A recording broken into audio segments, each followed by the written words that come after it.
magandang tanghali sa ating lahat na nanonood ng bigas na to.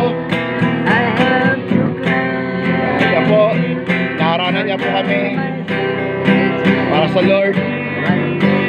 One day at a time.